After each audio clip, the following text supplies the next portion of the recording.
So to come back then, our view is that most people and most families should have a pot of creatine in their cupboard.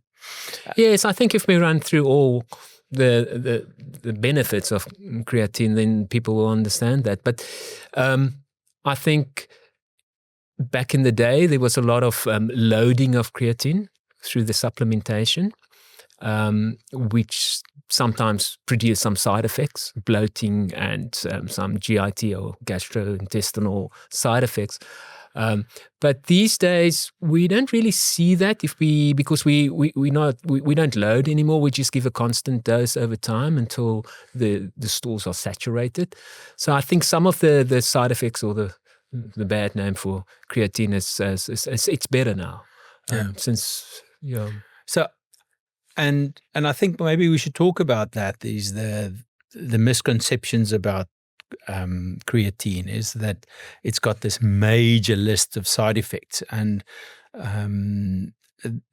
one of the biggest changes was this article in front of me by the International Society of Sports Nutrition that they put out in February of this year, the 12th of February in 2025, with 14 points, very, very clearly pushing for creatine supplementation, making sure that people know how good it is for your health, versus that there's been no real clinical adverse effects in any of these studies. So we've got to talk about the kidneys, that it's not harmful to the kidneys, that it's good for not just for men bodybuilders, but for everyone, from your granny to with the brain to the little child. So and we'll go through that and just see that we don't have to cycle, we don't have to load, we just have to get a little bit of creatine in the background to supplement what your body already makes. So and I think people need to understand that your body makes about half of what you can have. So if you think about the store being full, you make about half of what you can have. So what we're talking about is adding this extra bit. Yeah, so with the supplementation in your musculoskeletal system, you can up it to about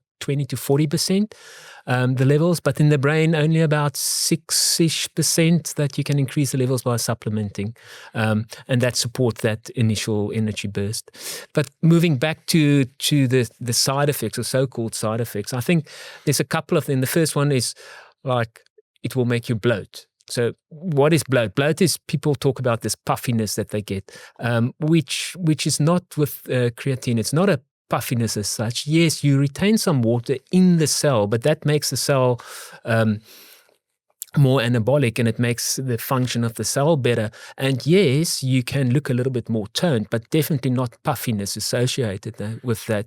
With the lower doses these days, with not doing a loading dose, you don't really see it.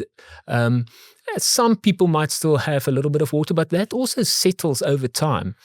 So I think for females and women taking creatine, that's one of the big things. Oh, but am I going to retain some water and I'm going to gain some weight on the scale? Not really. Yeah. So let's just bring that back.